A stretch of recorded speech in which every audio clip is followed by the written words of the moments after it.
Тіс ауруының түрлі себебі бар. Мысалы, тіске қанқұр түсіп, қажалуынан немесе эмальдің әлсіреуінен ауруы мүмкін. Жалпы, тіс неден ауырады? Бұған бірнеше себеп бар. Тәтті тағамдар мен газдалған сусындарды көп мөлшерде тұтыну, сағызды ұзақ уақыт шайнау, тіс күтіміне салғырт қарау, және т.б. Тістің ауырғаны ең әуелі жүйке жүйесіне әсер етеді. Бұл суық, ыстық, тәтті, қышқыл тағамдарды жеген кезде, ауа тигенде сезіледі.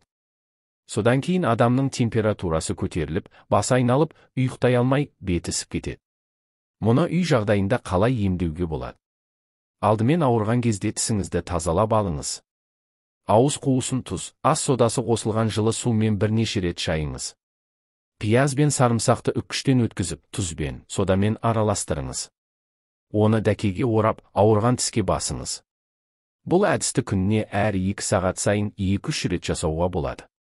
Орамалға салынған мұз кесектерін бетіңізге басу арқылы ауруды бәсеңдете аласыз. 5-6 тамшы йод пен 1 қасық тұзды 1 стақан суда ертіп, ауырған тісіңізді шайыңыз. Мұнымен қоса ауруды жеңілдетуге нүктелі массаж көмектеседі.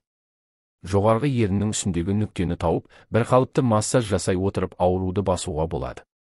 Тісім сау болсын десеңіз, тіс дәрігеріне қаралып тұрыңыз.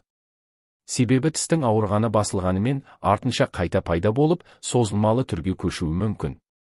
Сондықтан аурудың алдын алып, тіс күтіміне мән бергеніңіз жөн.